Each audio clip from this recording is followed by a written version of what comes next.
Hi friends, అందరికీ good morning friends. అందరు ఎలా ఉన్నారు? అందరూ బాగున్నారు? Welcome to our channel Jyothi Nagarjuna 17 friends. వాతావరణం అయితే చల్లబడింది. ఇక నా దృష్టి అయితే టీ వైపు మళ్ళిందనమాట. చెప్పాను కదా నిన్న కూడా.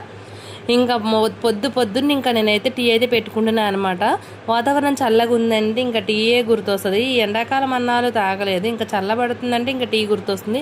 టీ అయితే పెట్టుకొని తాగాను ఫ్రెండ్స్. ఇక నా దరిద్రం ఏంటో కానీ నేను ఈరోజే జావ కోసం ఇంకా సామెలు, సోళ్ళు, జొన్నలు అయితే ఆరబెట్టి ఇంకా కడిగి వాష్ చేసి అవి ఆరబెట్టాను అనమాట. ఇంతలోనే మబ్బులు అయితే ఫుల్గా అయితే పట్టుకొచ్చాయి. ఇవి ఆర్తీయా లేవా అన్న టెన్షన్లో అయితే నేనైతే ఉన్నా అనమాట. మబ్బు అయితే చూడండి అసలు ఎంత బాగా పట్టుకొచ్చిందో. గాలి అసలు ఫుల్గా అయితే వీస్తుంది అనమాట. వామ్మ ఈ గాలికి ఇంకా దుమ్మంతా అందులో పడుతుంది అని చెప్పేసి ఇక లాభం లేదని చెప్పేసి అవి మొత్తం గిన్నెలకి అయితే షిఫ్ట్ చేశాను అనమాట. మంచం మీద పెట్టేసా. ఆ గిన్నెలలో ఇంకా అవైతే ఆరుతున్నాయి. గిన్నె హీట్ ఎక్కుతుంది. మళ్ళీ కొంచెం ఎండ అయితే వస్తుంది. ఏంటో తెలియదు. ఈ వాతావరణం ఎప్పుడు ఎలా ఉంటుందో ఎవరని చెప్పలేము అనమాట. మళ్ళీ వాతావరణం చేంజ్ అయిపోయింది. ఇవైతే ఆరుతూ ఉన్నాయి ఫ్రెండ్స్. ఓకేనా? వీడియో నచ్చింది లైక్ చేయండి.